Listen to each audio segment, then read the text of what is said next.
Attention, attention, cette vidéo est la vidéo la plus importante de cette chaîne, ainsi que de tout l'Internet, de tout l'espace cosmique et intersidéral. Elle a été conçue en accord avec la NASA pour son protocole visant à tenter d'entrer en contact avec les potentielles formes de vie extraterrestres pour leur dire « Attendez les gars, avant de communiquer avec vous, nous cherchons d'abord à tenter d'entrer en communication avec nous-mêmes. Nous vous recontacterons dès lors que ce contact avec nous-mêmes aura été établi. » Mais qu'est-ce que tu dis là? C'est une catastrophe. Mais non, sauce intelligent! Ils ne sont pas au courant. Ils ne sont pas aware. Il faut réveiller les gens. Ma chérie, Mais c'est qu'est-ce que tu dis là? magnifique. C'est une catastrophe. C'est le mot de Richelieu. Badaboum boum bim boum boum boum boum boum bim boum boum boum boum bim boum boum boum bim. Salut, c'est Eddie. Oh, mais ça part en couille, là. Tony Montana va reprendre le dossier en main.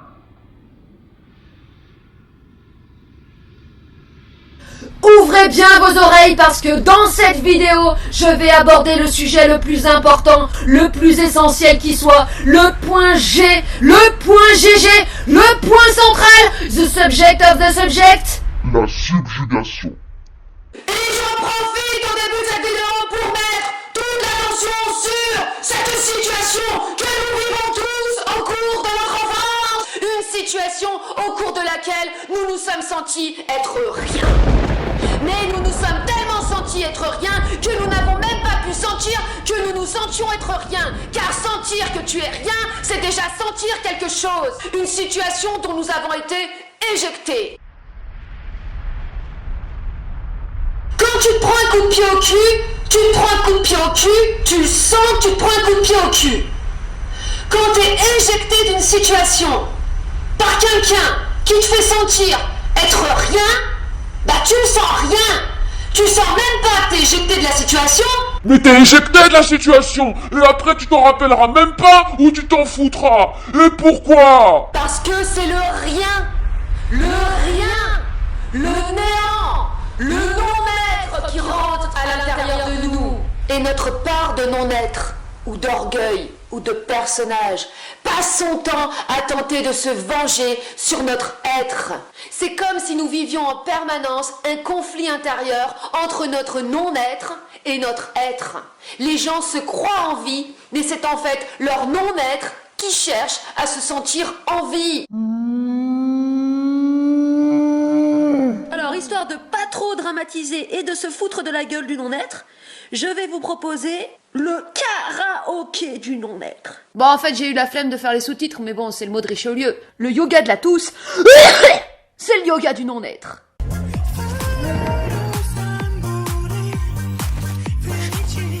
C'est le mot de Richelieu. Richelieu.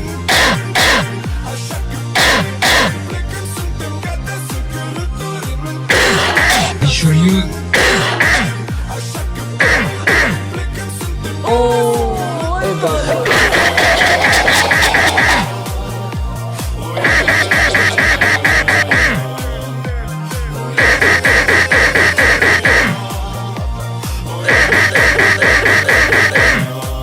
C'est le mot de Richelieu. Retour à la vidéo.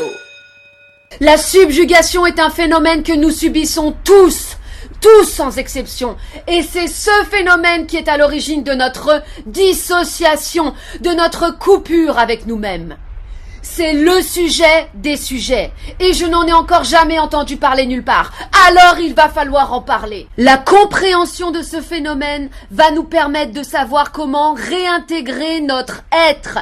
Et oui, to be or not to be, c'est bien la question des questions des questions. Être ou ne pas être, car tant que tu es dissocié, tu es dans le non-être, tu n'es pas. La compréhension de ce phénomène va également nous permettre de nous débarrasser définitivement des jugements, de la culpabilité et des croyances répandues par les religions depuis la nuit des temps, selon lesquelles l'homme serait mauvais, menteur, impur, stupide ou superficiel. L'homme n'est ni mauvais, ni impur, ni stupide par essence. Il est simplement dissocié. Il est dissocié car il a été violé psychiquement au cours de son enfance. Et le deuxième sujet essentiel de cette vidéo, ça va être justement simplement la définition de ce qu'est un viol psychique. Et vous verrez que le viol psychique n'est pas une agression physique. Le violeur psychique ne touche même pas obligatoirement ton corps, il touche ton intégrité psychique, c'est-à-dire ce système qui gère l'harmonie et l'équilibre de tes pensées, de tes émotions et de tes ressentis, ce qui est encore aujourd'hui très méconnu. Le violeur psychique, c'est celui qui te fait ressentir être rien. Ce n'est pas le parent autoritaire qui t'aime maladroitement et se met en colère contre toi, c'est celui qui t'impressionne et te fait ressentir être rien. Parce que il ou elle est jalouse de toi. Vous verrez que le viol psychique que nous avons tous subi au cours de l'enfance n'a pas obligatoirement été produit par un adulte sur un enfant, car il a pu aussi se produire par un enfant ou un adolescent sur un autre enfant, et que nous avons tous été violeurs psychiquement les uns envers les autres à partir du moment où nous avons éprouvé de la jalousie envers quelqu'un et que nous lui avons fait subir ou ressentir cette jalousie de telle sorte que l'autre soit empêché d'être, se sente renié en tant qu'être et contraint de se soumettre à notre autorité. La jalousie est l'expression même du non-être dans l'humain, de la non-vie dans l'humain, qui cherche à se venger sur la vie, sur la création, sur la joie et sur l'intelligence pour les détruire. Prêt pour le décollage? Attachez vos ceintures, parce que ça m'a envoyé du pâté en termes d'infos. Si je suis arrivé au monde en mode vénère, c'est parce que je suis pas descendu sur Terre pour juste passer le temps, rentrer dans des cases, valider des examens et passer la vie en mode planqué, mais pour contribuer à délivrer l'humain de son enfer. Non pas de feu et de flamme, mais de glace. Et oui, car l'enfer est bien de glace. Le feu s'éveille en toi quand tu commences justement à sortir de ton enfer, de ton mental réflexif, froid et silencieux, de ta torpeur, de ta terreur, de ta peur, à briser la glace. Breaking glass in your room again. Listen.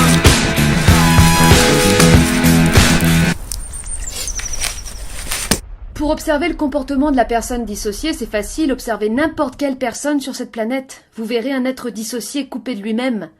Mais comme nous sommes tous dissociés et que nous ne connaissons que ça, nous n'avons aucun recul sur ce phénomène ni aucune possibilité de l'observer, du fait que nous sommes totalement pris dedans.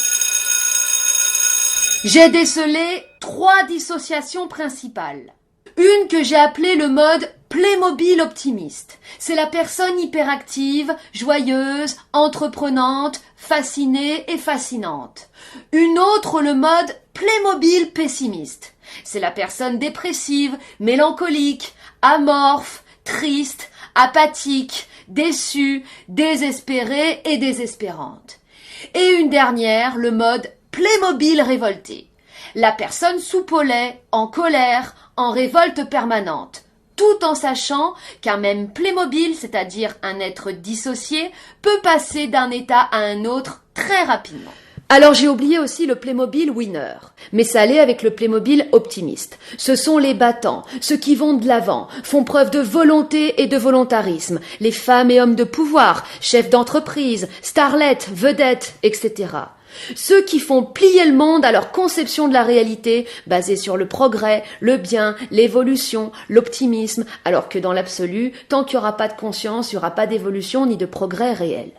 Le winner est en fait un perché, mais du fait de sa rage et de sa détermination à faire plier le monde à ses désirs, il finit par le temps à être considéré par les masses comme une personne de référence incarnant, du fait de sa détermination, ce subtil mélange de stabilité, de sécurité et d'avenir, alors que c'est bien tout l'inverse, puisque le winner est une personne qui vit sous la gouvernance de ses fantasmes, de sa mégalomanie, non plus simplement de son orgueil, mais carrément de sa démesure et de sa folie. J'ai oublié aussi le Playmobil fuyant, la petite souris, celui qui se fait tout le temps tout petit, celui qu'on n'écoute jamais, celui qui a même honte d'exister, celui aussi qui s'est muré dans le silence pour ne pas déranger, qui a tout le temps peur de déranger et fuit toute situation conflictuelle, confrontante ou déstabilisante.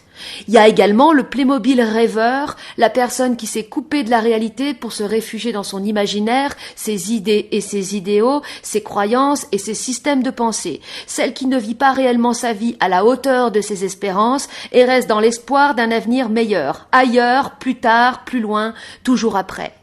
Certaines de ces personnes vont même jusqu'à croire qu'après la mort, il y aurait une vie meilleure, qu'il y aurait enfin le paradis.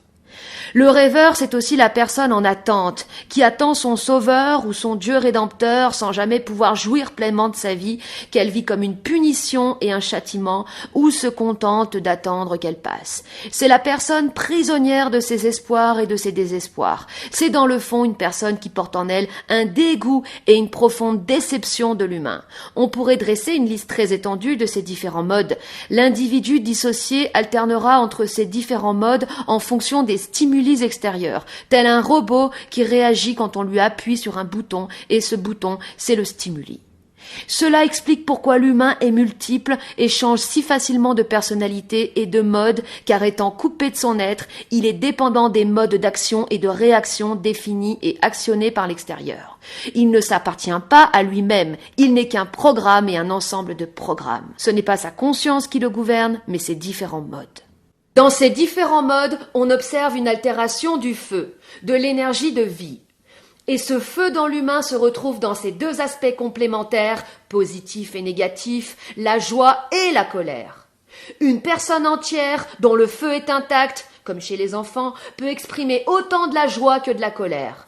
Mais une fois dissocié, un de ces deux aspects de son feu va être altéré.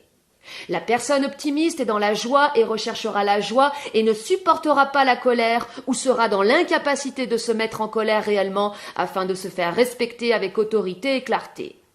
La personne soupolée sera dans la colère permanente mais aura totalement perdu sa joie et sa gaieté. La personne de pouvoir sera dans des jeux de pouvoir, des attitudes de pouvoir, de la séduction. Ainsi, elle mimera la joie et mimera la colère dans le but de générer une adhésion émotionnelle et affective de son public. Mais sa relation à l'énergie sera 100% dépendante des autres. Elle aura besoin d'exercer un pouvoir sur les autres pour avoir de l'énergie. Pour avoir de l'énergie, un homme de pouvoir, un homme ou une femme de pouvoir, a besoin justement de générer de l'émotionnel. C'est l'émotionnel des masses qui donne de l'énergie à la personne de pouvoir. Donc, quand un homme d'État ou une femme d'État annonce des mesures répressives, forcément, ça va générer de l'émotionnel chez les masses, et là, ça va permettre à la personne de pouvoir d'avoir de l'énergie. La personne de pouvoir obtient de l'énergie par l'attention qu'on lui porte. Mais c'est exactement la même chose avec les vedettes et les stars en général. Donc, que ce soit de l'énergie positive ou de l'énergie négative. Parce qu'en fait, l'énergie négative, l'énergie de la haine, c'est ce qu'il y a de plus puissant. Donc, plus tu as de la haine envers quelqu'un, plus tu lui donnes de l'énergie. Et quand tu critiques quelque chose, si tu ne proposes pas quelque chose d'autre, eh bien, en fait, tu renforces la chose que tu critiques. La personne romantique, elle aura perdu sa joie et sa colère. Elle sera maintenue dans la tristesse, les regrets et l'inertie, sans possibilité de se transformer intérieurement. Cette perte du feu est la conséquence de l'emprise du non-être sur l'humain. Et sans éveiller cette rage pour transformer cette matière de non-être, c'est le non-être qui fatalement préconditionne notre existence. Pourquoi y a-t-il aujourd'hui tout un tas de gens qui se recommandent énergéticiens ? C'est parce que l'humain manque d'énergie. Mais tant que l'énergéticien en question ne comprend pas la raison de la perte d'énergie dans l'humain, c'est juste un vendeur de tapis. Pourquoi au départ un humain c'est ça ? C'est pur, c'est nature, c'est généreux, c'est altruiste, innocent, vivant, rieur, surprenant. Et après ça se coupe subitement de son humanité et ça devient un robot, un non-humain qui voudrait paraître naturel mais qui est pas naturel du tout. Prédateur, jaloux, calculateur, menteur, glacé et glaçant, mais aussi régressif, complètement à la masse, sans vie. Pourquoi ? Pourquoi ça peut aussi devenir ça, un humain ? Pourquoi ?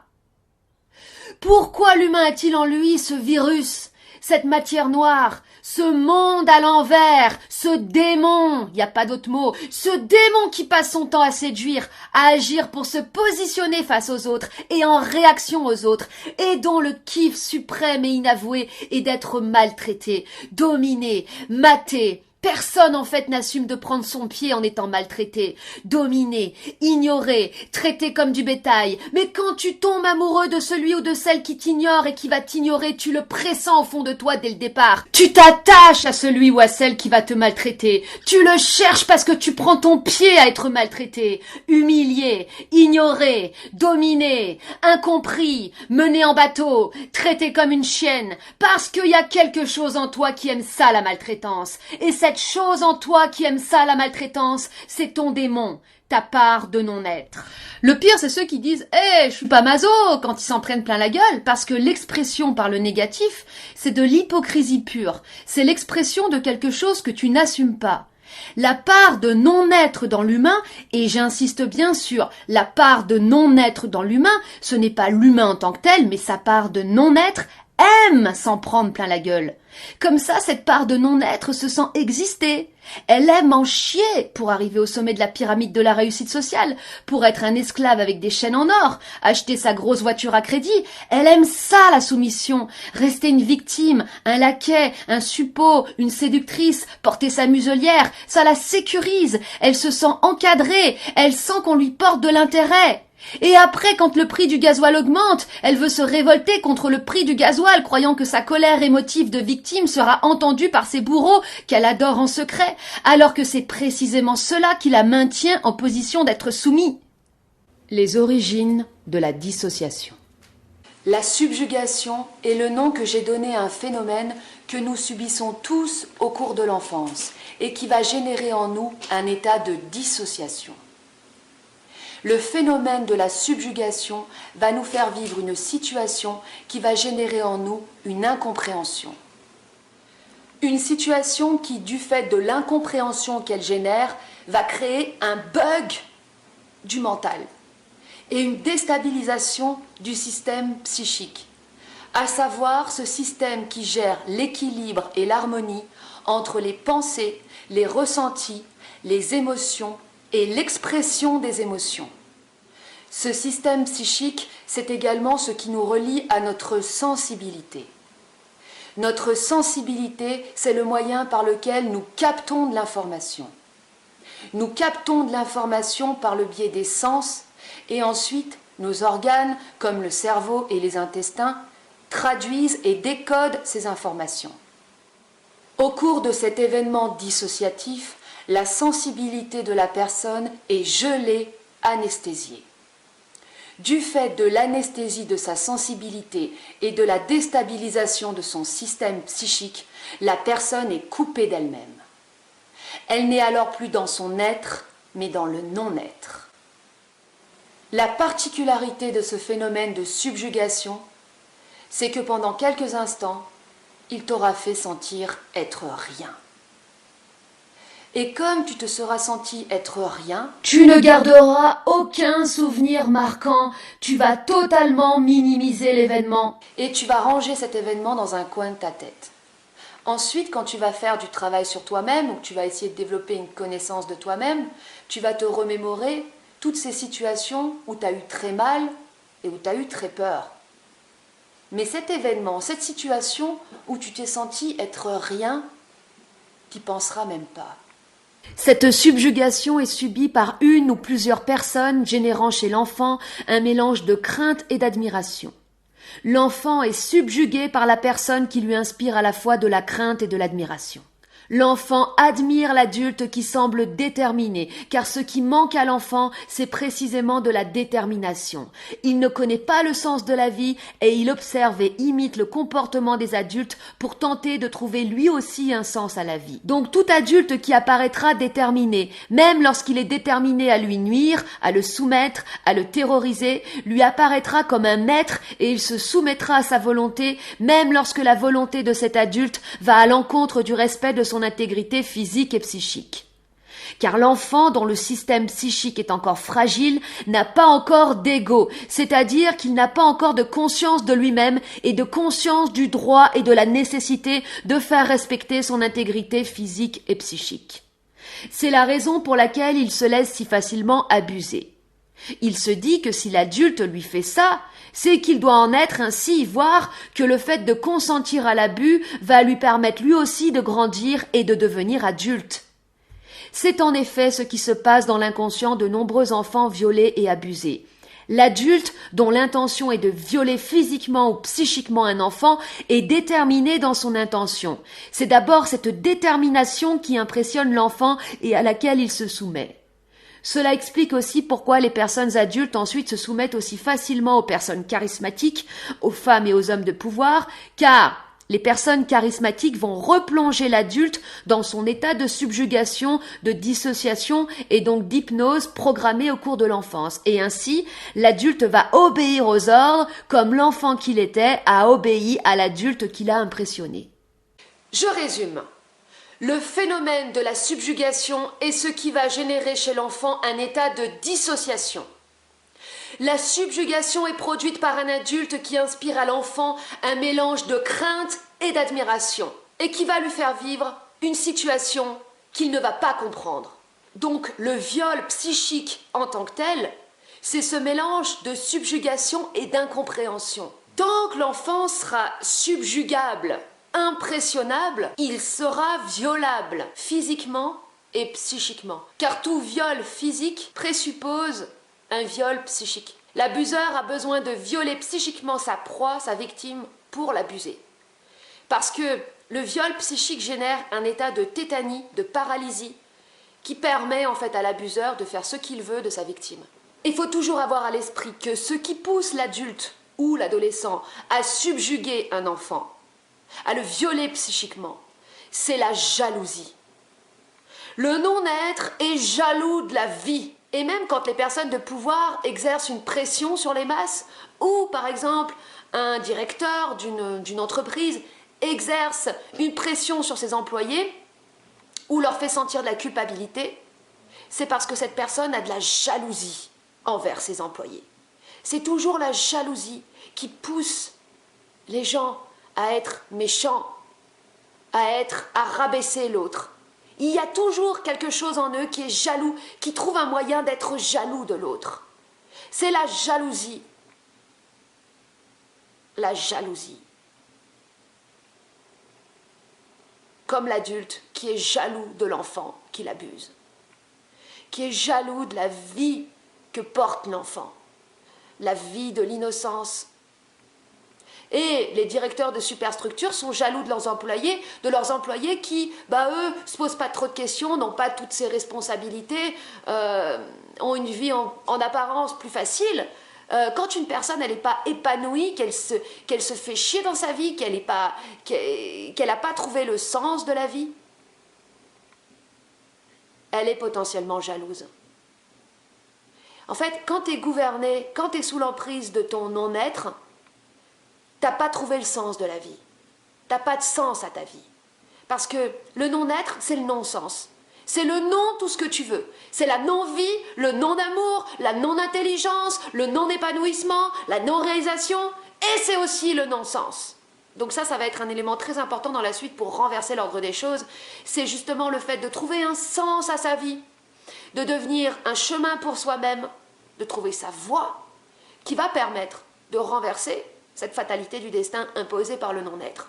On entend souvent parler des 5 blessures de l'âme, le rejet, l'abandon, l'injustice, la trahison, l'humiliation. Mais la blessure fondamentale et première de l'humain, celle qui lui génère cet état de dissociation, c'est bien l'incompréhension. C'est l'incompréhension qui va faire que l'enfant va se sentir éjecté de la situation, va se sentir être rien. Comme l'enfant violé, qui se sent être rien, qui se sent être une chose, un objet. Mais encore une fois, du fait qu'il se sent être rien, il ne sent même pas qu'il se sent être rien.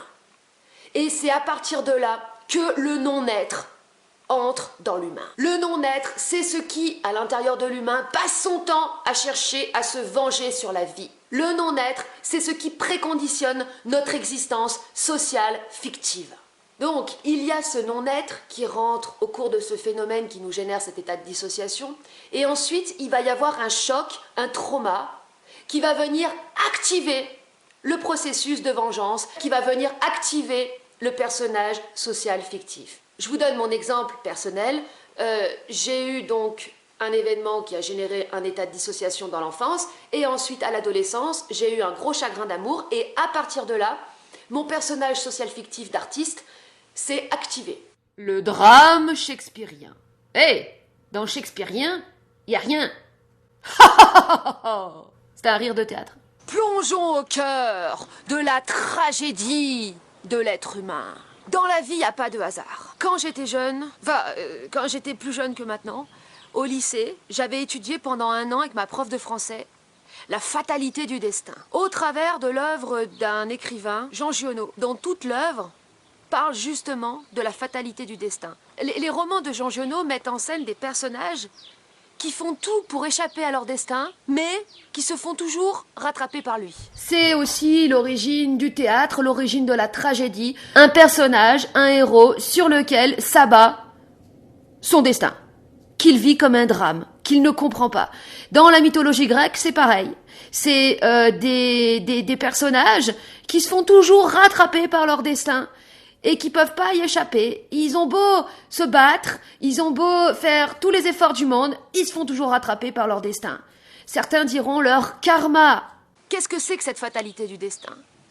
C'est notre vie qui est préconditionnée, qui est programmée par le non-être. Et nous sommes programmés par le non-être tant que nous ne faisons rien. Au cours de ce phénomène de subjugation, qu'est-ce qui se passe? Il y a un pacte invisible qui est signé avec le non-être, par le biais du silence, car on dit « qui ne dit mot consent ». Comme l'enfant est subjugué, impressionné, il ne dit rien, et par son silence, il signe un pacte invisible avec les forces du néant, avec les forces du non-être. Et ensuite, il va vivre un choc, un trauma, qui va activer son personnage social fictif. Ce regard qui est présenté comme étant le regard de la femme fatale, de la femme séductrice. C'est le regard du non-être, c'est le regard du personnage qui cherche à se venger sur la vie. C'est le regard de celui qui a été abusé et qui cherche à se venger. Et pourquoi on est si facilement envoûté ou séduit par ce genre de regard ? Parce que tout individu a en lui une part de non-être qui recherche quoi ? Qui recherche la maltraitance, qui recherche l'abus et la maltraitance, qui a envie de se faire maltraiter, qui a envie de se faire foudroyer, qui a envie de se faire tromper, qui a envie de se faire mener en bateau. Voilà. Voilà le drame de l'être humain. Il est un personnage de théâtre, le personnage d'une pièce de théâtre qu'il n'a même pas choisi, sur lequel il n'a aucune prise. Aucun contrôle, mais qu'il contrôle lui. Alors quand je vous dis qu'il n'y a pas de hasard, c'est qu'il n'y a pas de hasard si j'ai étudié la fatalité du destin. Il n'y a pas de hasard non plus si en ce moment je suis en train là de préparer un terrassement pour construire en fait ce qui va être une scène. Et pourquoi j'aimais tant cette scène du film Le Mercenaire? Pourquoi la musique, quand je l'entends, je suis comme en transe. Et cette scène, j'ai dû la voir, je sais pas moi, 50 fois. Tellement que je suis fan de cette scène. Et parce que c'était ça.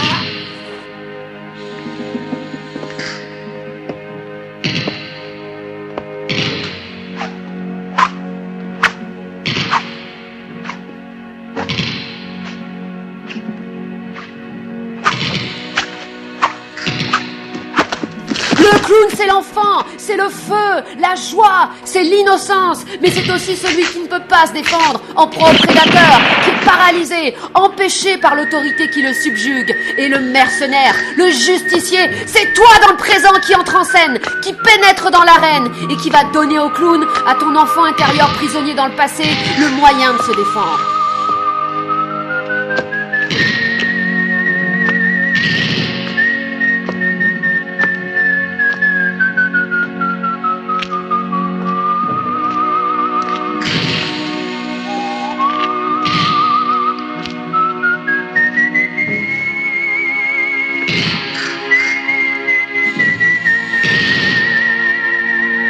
Salve, Ricciolo. Ci Ci si vede ancora, ma forse per l'ultima volta. Se vuoi ucciderlo, dagli la possibilità di difendersi.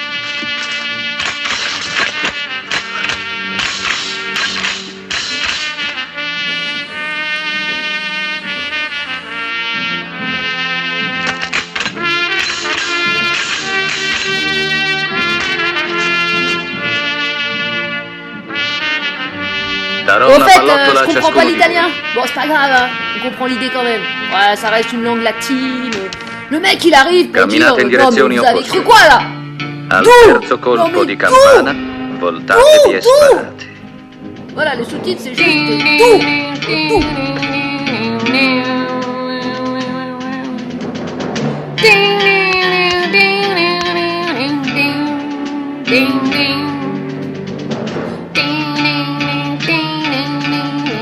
Andate.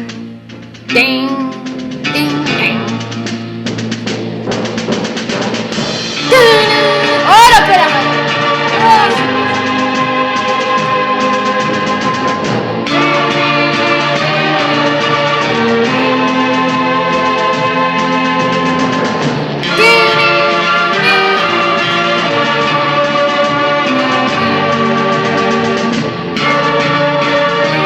Ding dong. Ding ding. Ding ding. Ding dong.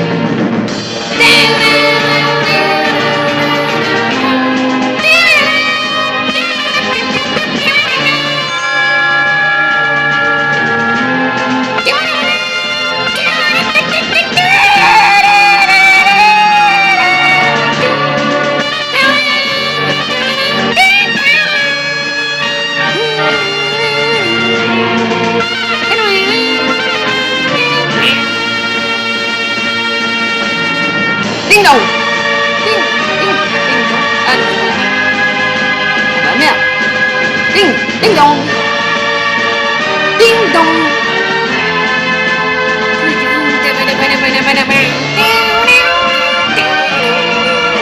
Ding dong. Pom pom. Bam bam.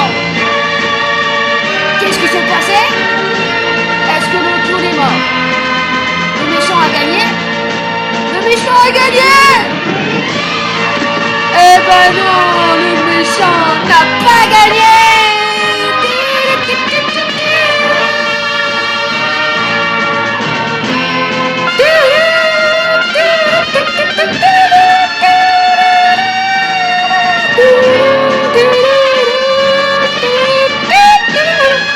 Le méchant a du sang qui sort de sa fleur blanche.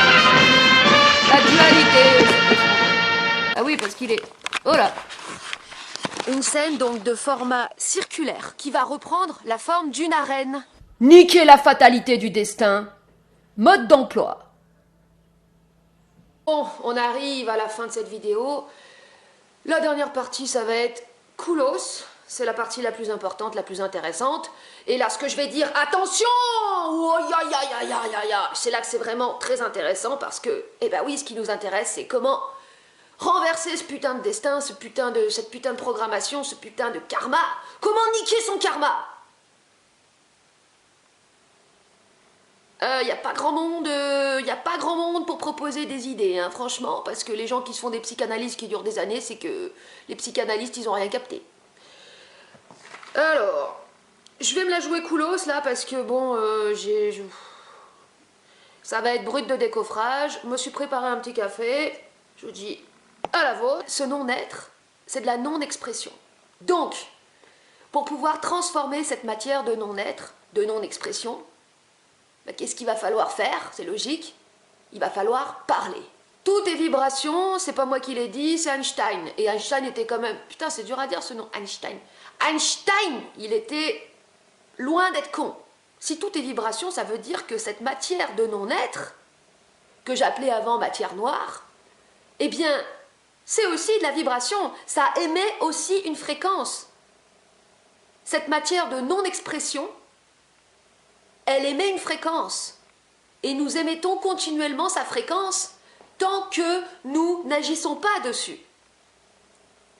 Donc c'est par le biais de la parole, de la vibration, que nous allons pouvoir agir sur cette matière de néant, de non-être. Donc tous les spirituels qui sont là, qui croient qu'ils peuvent s'éveiller dans la méditation, dans le lâcher-prise.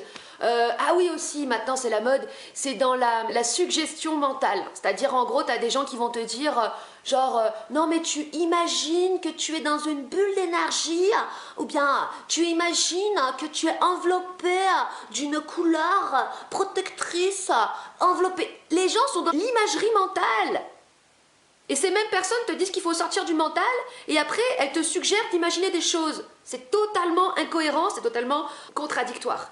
Donc après ça fait que les gens en fait ils s'auto-persuadent, ils sont dans l'auto-persuasion qui vont bien, comme par exemple ceux qui vont chercher toujours avec leur tête à repousser les énergies négatives. Je repousse avec mon pouvoir, mon super pouvoir mental, les énergies négatives et je suis dans ma bulle de protection. Eh ben, bonjour les perchés. Aïe, aïe, aïe, aïe, aïe, aïe. La vibration, la parole. Entrer en communication avec soi-même, c'est ça. C'est parler à ce non-être. Alors, comment ça se passe concrètement? Concrètement, c'est toujours la même chose. Tu pars du petit caillou dans ta chaussure. Tu pars de la petite bébête. Elle est où la bébête? Elle est où la bébête dans ta vie en ce moment? Est-ce que c'est que tu sens quelque chose dans ton corps? Alors, un symptôme, quand je parle de symptôme, ça veut dire une sensation qui n'est pas suffisamment importante pour que tu ailles consulter un médecin. Quand tu as une rage de dents, bon, tu vas pas essayer de rentrer en communication avec ta rage de dents, tu vas chez le dentiste. Mais quand tu sens par exemple une pression sur la poitrine, je vérifie que j'enregistre bien parce que ça me le fait souvent que je me mets à parler et oh putain merde, j'ai pas enregistré. Quand tu sens une pression sur la poitrine, voilà, c'est pas suffisamment grave pour appeler un médecin, mais c'est quand même suffisamment grave pour te faire chier, c'est suffisamment grave pour que tu te sentes opprimé. Quand tu sens de l'anxiété, du stress anormal alors qu'il n'y a aucune raison d'être stressé, c'est qu'il y a quelque chose à l'intérieur de toi, il y a une mémoire qui cherche à entrer en communication avec toi. En gros, c'est comme si tu avais un petit enfant à l'intérieur de toi, prisonnier, qui toquait à la porte parce que personne ne l'avait jamais écouté. L'enfant, c'est le clown. Et toi, t'es le mercenaire qui va donner au clown un fusil, un flingue, c'est-à-dire du feu. Parce que l'enfant, il s'est fait voler son feu. Il s'est fait voler sa joie et sa colère. C'est ça, hein. Et naître à soi-même, accoucher de soi, c'est accoucher de son feu, c'est ça. Le métier de maïoticien, c'est aider les gens à accoucher de leur feu. Et accoucher aussi de leur ego, leur conscience d'eux-mêmes, et du droit et de la nécessité vitale de faire respecter son intégrité physique et psychique. Pour entrer en communication avec toi-même, comment ça se passe? Tu vas commencer comme, je vous en avais parlé pour le protocole consistant à se filmer, par exprimer ce que tu ressens. Alors, ça peut être en effet une sensation dans ton corps. Ça peut être aussi des pensées, des obsessions. Parce que les ressentis, c'est le niveau en dessous. D'abord, il y a les pensées, ensuite les ressentis et ensuite les sensations. Donc, des fois, tu commences d'abord par les pensées. Donc, tu commences, par exemple, pour bien prendre connaissance de ce qui se manifeste en toi, par te filmer. Donc, comme j'en avais parlé, prendre une caméra, c'est-à-dire un outil qui ne te renvoie pas ton reflet. Parce que quand tu as le reflet, il y a ton orgueil qui se reflète dedans et la relation à toi-même est complètement faussée. Ensuite, un appareil qui n'est pas doté de l'intelligence artificielle pour pas qu'ensuite tu te dises « Putain, je suis trop beau, je suis trop canon ». Juste une caméra. Et tu commences par parler. Les premières vidéos, c'est pas fait pour dire, expliquer la vie aux gens. Alors voilà, aujourd'hui, je voulais vous expliquer qu'en fait, nous vivons ceci, cela, et que par rapport à ci, ça. Non, au point de départ, quand tu commences à parler et à te filmer, c'est pour prendre contact avec toi. Donc, en toute sincérité, tu vas exprimer ce qui se passe au-dedans de toi. Donc, si c'est des pensées, tu vas dire toutes les pensées qui te traversent. Mais sans les réfléchir avant, sans commencer à te dire, alors je pourrais parler de ça, et si je parlais de ça. Non, tu mets la caméra, tu commences, tu laisses sortir tout ce qui a besoin de sortir. D'ailleurs, c'est ça, j'ai réalisé aussi que le principe de la psychanalyse, C'est justement de permettre à la personne de sortir de ses fantasmes. Et les fantasmes, c'est quoi? C'est pas uniquement des projections, des délires sexuels. Ah, je fantasme d'être attaché, d'être fouetté. Non, non. Les fantasmes, c'est toute ta subjectivité. Donc c'est tout ce que tu as dans la tronche. Et en fait, le truc, c'est que les gens, ils sortent jamais ce qu'ils ont dans la tronche. Donc ils vivent dans leur tête et dans leurs fantasmes.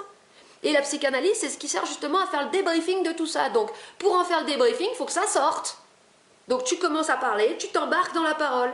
C'est parti, tu t'embarques. Et ensuite, tu vas commencer à dire ce que tu ressens dans ton corps. C'est exactement la même chose quand tu vas par exemple chez un médecin ou chez un kiné ou quelqu'un qui va par exemple te masser. Tu vas parce que tu as un problème, tu as une douleur. Et tu vas commencer par énoncer le problème. Et vous l'avez certainement observé, ce phénomène, en tout cas moi je l'ai observé à maintes reprises, c'est que quand tu vas chez une personne justement qui va contribuer à faire en sorte que tu ailles mieux, le fait que tu énonces ton problème, tu as l'impression qu'il est déjà en début de résolution. Moi je sais qu'il y avait une personne chez qui j'aimais bien aller, qui faisait de la médecine chinoise, et quand je commençais à lui dire, voilà, je ressens de la tension au niveau des épaules, quand je lui disais ça, et qu'il me regardait, et je sentais qu'il m'écoutait, c'était en train de partir. Et je me disais, mais putain, il a un pouvoir, c'est pas possible. Non, c'est simplement que mon problème était énoncé et qu'il était écouté. Et donc ça, tu vas le faire, toi, de ton côté. Tu vas commencer par énoncer à haute voix le problème. Et ça, c'est le truc qu'on ne fait jamais.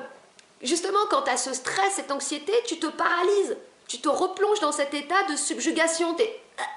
Et du coup, tu te tais. Alors que c'est tout l'inverse qu'il faut faire. Il faut briser la glace. C'est ça, briser la glace. Briser la glace, c'est avec la parole. Donc, tu vas commencer par énoncer le problème. Je sens de l'anxiété. Je sens que j'ai mal au ventre. Ensuite, qu'est-ce que tu fais? Tu vas te poser la question, à quel événement de ma vie, de mon enfance, cette sensation me ramène? Et là, directement, sans réfléchir, tu vas repenser à une situation.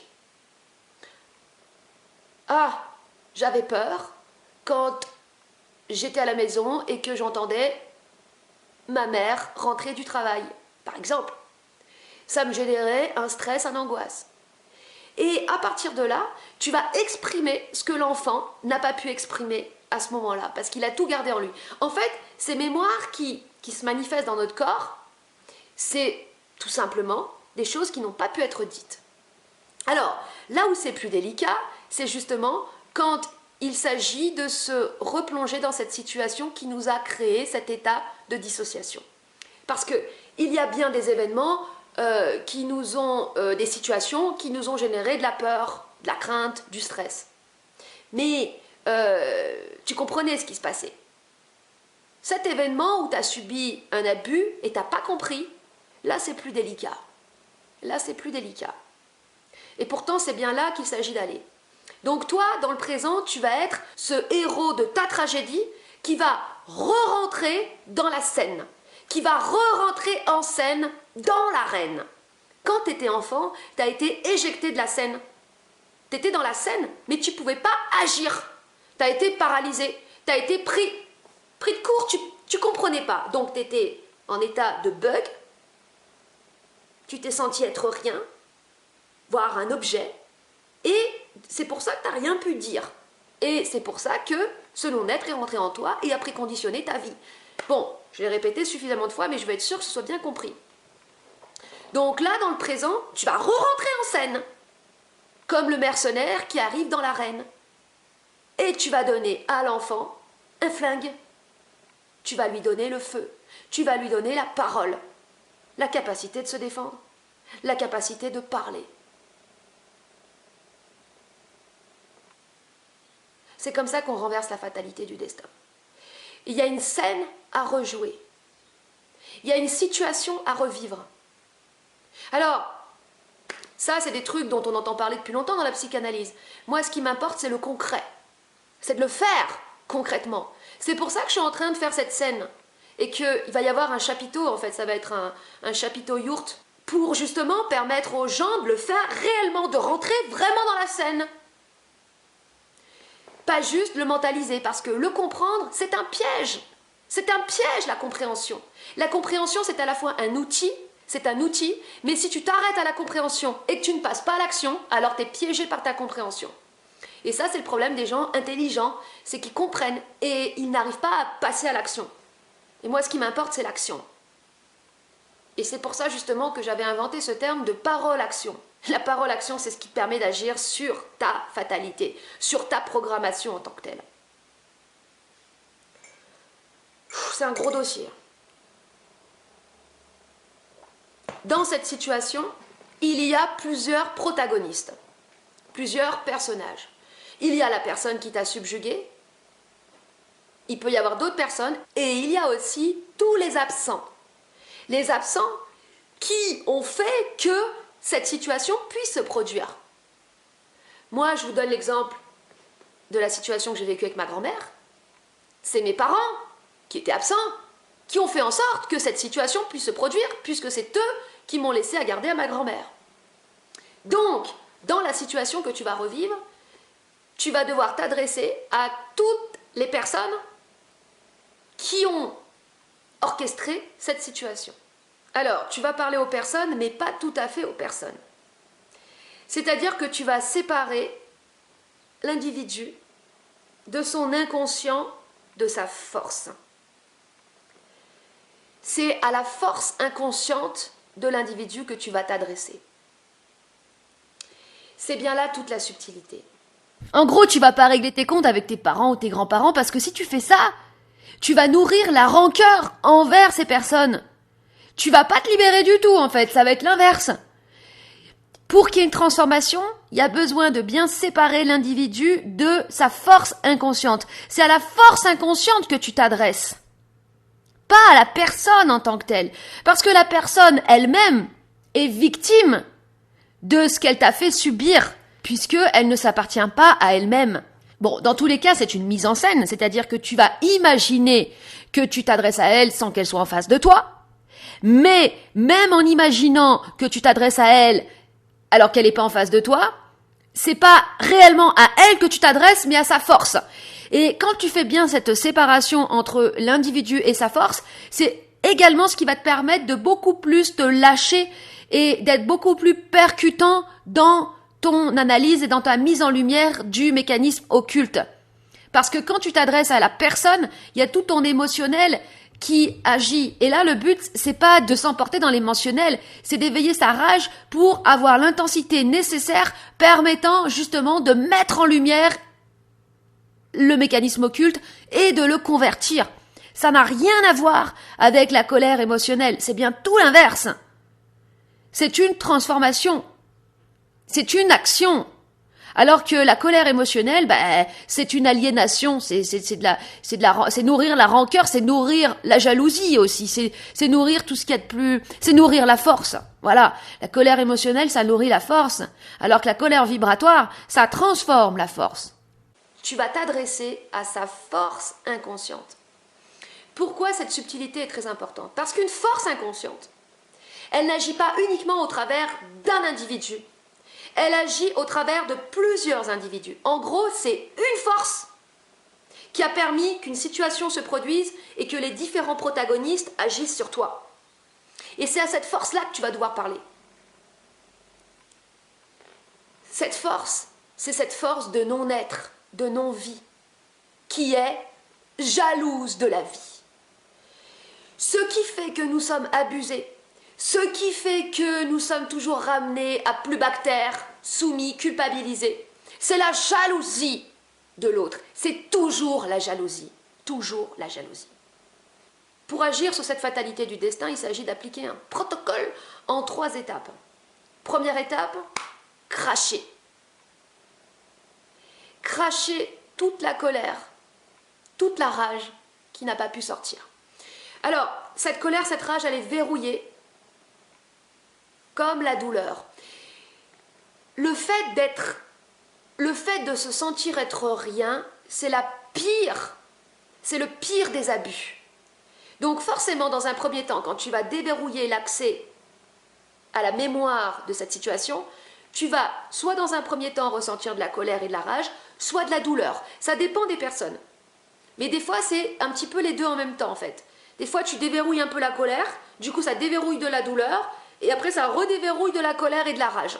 Pour déverrouiller ces deux aspects de la douleur, de l'expression de la douleur, et de la colère et de la rage, commencez par dire « j'ai le droit ». Ça, c'est la formule magique. J'ai le droit d'être en colère. J'ai le droit de ressentir de la douleur et d'exprimer de la douleur. J'ai le droit. J'ai le droit. Ces deux aspects, de la douleur et de la colère, doivent être totalement déverrouillés. Et là, il faut que ça sorte. Alors moi, je l'avais fait dans ma vidéo précédente, mais tout n'était pas sorti au niveau de ma colère. Et quand c'est ressorti le soir même, donc le soir où j'avais déjà engagé le processus, mais en fait, je me suis transformée en un mélange entre le capitaine Haddock et la petite fille dans L'Exorciste. Parce que j'avais besoin que, par ma colère, la peur, la force, change de bord. C'est-à-dire que, comme j'avais été... symboliquement, c'est comme si j'avais été tuée. Et ben, il fallait que je terrasse cette force par la puissance de ma rage. Et aussi en exerçant une certaine terreur sur mes abuseurs, en gros, pour leur montrer que j'étais encore plus tarée qu'eux. Parce que moi, je tenais à la vie. Parce que moi, j'avais de la dignité. Le non-être, c'est de la non-vie, c'est du non-amour, c'est de la non-dignité. Et l'être, bah, c'est tout l'inverse. C'est du sens, c'est de la dignité et c'est de l'amour-propre. Il faut toujours garder à l'esprit que ce qu'on fait, on le fait pour trouver un sens à sa vie, on le fait pour avoir de la dignité et pour avoir de l'amour-propre. C'est très important d'insister sur la dignité parce que justement, cet événement que nous vivons au cours de l'enfance nous ôte notre dignité. Puisque pendant quelques instants, on n'est plus rien. On n'est rien. Et du coup, on perd notre dignité. Et c'est parce que les gens n'ont pas de dignité qu'ils acceptent une vie de merde, qu'ils acceptent de vivre avec des personnes qui leur pourrissent la vie ou qui ne leur permettent pas de s'épanouir réellement. Donc, voici un élément très important à répéter dans la définition de toi-même. J'ai de la dignité! J'ai de la dignité et de l'amour-propre! J'ai de la dignité et de l'amour-propre! Voilà un bon mantra, un bon mantra à répéter, avec conviction, détermination, intensité et passion. J'ai de la dignité! Donc la première étape, ça consiste à cracher. Deuxième étape, ça consiste à mettre en lumière, grâce à ton intelligence, le mécanisme occulte de la force inconsciente qui a agi sur toi. Donc de mettre en lumière la jalousie. De quoi est-ce que cette force était jalouse en toi? Et ça, je peux vous garantir que quand il y a une personne qui vient essayer de vous faire chier, de vous rabaisser, de vous semer le doute, de vous infantiliser, peu importe, quand vous lui mettez en lumière sa jalousie, ah ben là, vous avez la paix instantanément. Quand vous mettez en lumière précisément de quoi cette personne, enfin de quoi la force de la personne est jalouse de vous, ça désamorce complètement la force. Parce que, en fait, le point faible de cette force, des forces inconscientes, c'est qu'elle déteste la lumière, elle déteste la mise en lumière. La mise en lumière, c'est par le biais de l'intelligence, hein. C'est pas spirituel, oh, j'envoie de l'amour, j'envoie de l'amour. Non, t'envoies de la maladie, arrête d'envoyer de la maladie, arrête d'envoyer du sentimentalisme. Si tu veux envoyer de la lumière, envoie de l'intelligence. Envoie de l'intelligence. Et donc, les forces détestent l'intelligence. Elles détestent d'être mises à jour, d'être percées à jour, comme le vampire qui ne supporte pas la lumière des rayons du soleil. Ensuite, la troisième étape, ça va être la définition de toi dans le présent.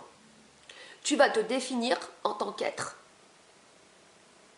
Je suis un individu libre, doté d'une conscience et d'un ego. J'ai de l'amour-propre et de la dignité. J'ai du respect pour mon intégrité physique et psychique. Et je m'autorise à hausser le ton et à monter en vibration face à tout individu qui tenterait de me soumettre ou d'exercer ses forces de non-être et de jalousie sur moi. Voilà. Et quand les choses sont posées comme ça, clairement, elles sont posées pour toi. Là, tu as renversé la fatalité de ton destin, tu t'es redéfini et tu vas voir que ta relation aux autres va complètement changer et ta relation à l'extérieur et à l'environnement va changer. Pourquoi ? Parce que les forces, la force inconsciente, n'aura plus de prise sur toi. Elle aura été percée un jour. Alors bon, bien sûr, ça se fait pas comme ça du jour au lendemain parce que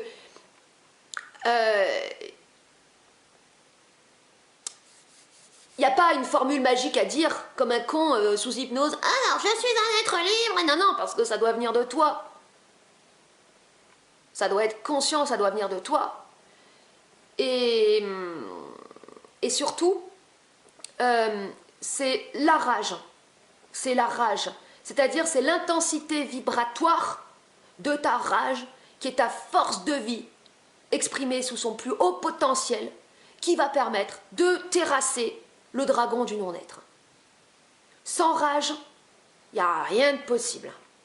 Et ça, tu verras, en fait, tu sauras qu'il y a eu une conversion en toi à l'écoute de ta vibration. Parce que c'est la vibration, une vibration, ça ment pas. C'est-à-dire que, en fait, tu sens dans la vibration d'une personne, si elle a de la tristesse, de la douleur, du non-être, elle a une vibration qui pèse. Elle n'a pas une parole qui est dynamique. Donc, tu sentiras à ta parole, à ta vibration, qu'il y a bien eu cette conversion. C'est pour ça que c'est très important de se filmer. Pour pouvoir se voir et s'entendre, mais de se filmer en toute transparence, en toute authenticité.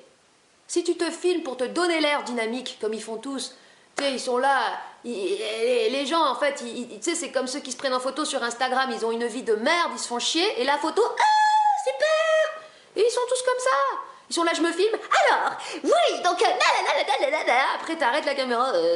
C'est ça, tu sais. Non, non, non, non, non, non, non. Si tu dois tirer la tronche, tu tires la tronche. Si t'as une sale gueule, t'as une sale gueule. Une gueule fatiguée, bah c'est comme ça. C'est ce qu'il y a à l'intérieur de toi le plus important. Est-ce qu'il y a du feu ou il n'y a pas de feu? Parce que l'humain, c'est comme une planète. La planète, à l'intérieur, au milieu, il y a un noyau en feu.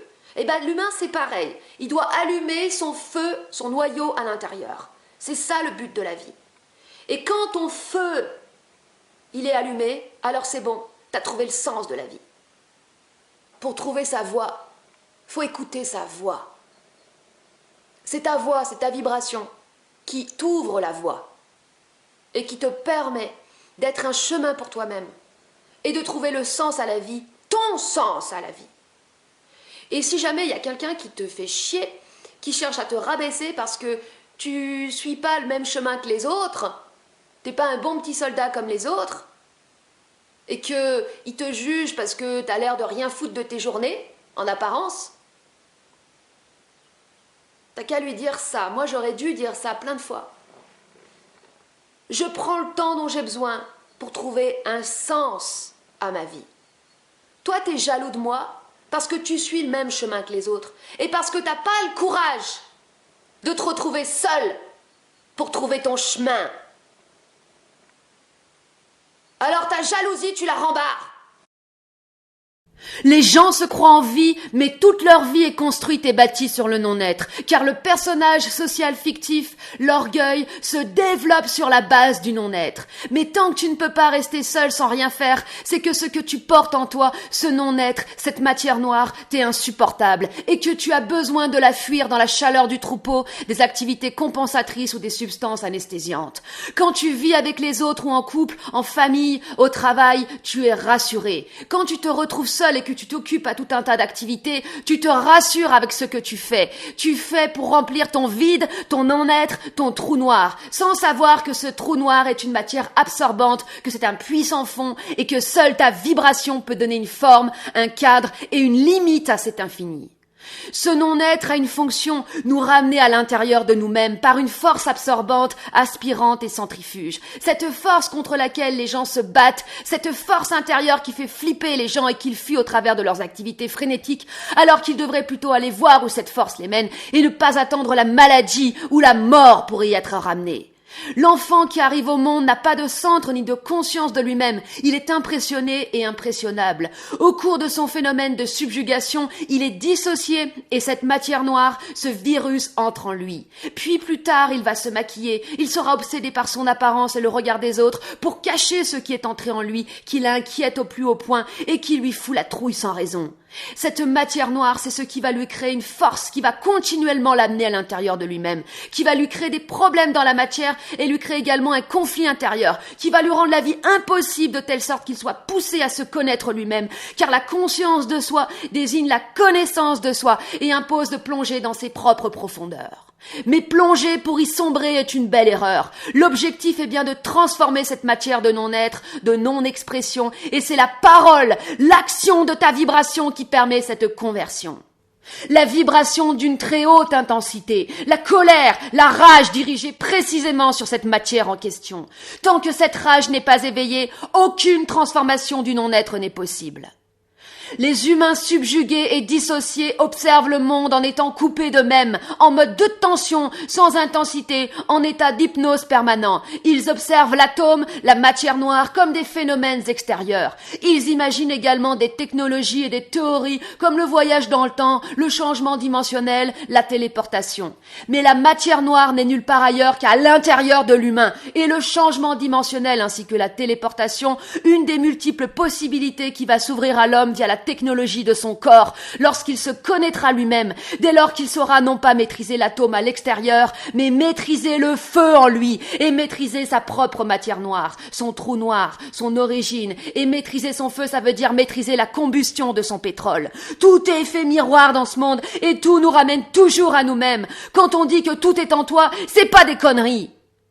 L'homme est une planète, un monde, et à l'intérieur de lui, il y a une origine, un noyau qui doit s'allumer, se mettre en feu, brûler. Pour le moment, nous sommes éteints, en état d'hypnose, de rêve, de sous-vie. Tant que nous serons dans le paraître, dans cette existence fictive du personnage subjugué, gouverné tel un robot par ses émotions, qui sont la manifestation hormonale et perturbatrice de son non-être qui s'anime en lui, sans qu'il y comprenne quoi que ce soit, nous serons sous l'emprise du destin, et le non-être, le néant et la mort gouverneront nos vies. Réintégrer son être, s'ouvrir à l'être, c'est éveiller son feu, éveiller sa rage, éveiller son pouvoir de transformation intérieure. Soyez sincères, ne cherchez plus à convaincre, à impressionner, à prouver qui vous êtes. Soyez vous-même, au naturel, comme le ton au naturel est plongé en vous, dans votre obscurité. Mettez en lumière cette obscurité avec passion, intensité et intelligence. Prenez-vous à bras le corps, parlez, criez, et les portes de l'univers ainsi que de nouveaux espaces et de nouvelles possibilités s'ouvriront en vous depuis l'intérieur.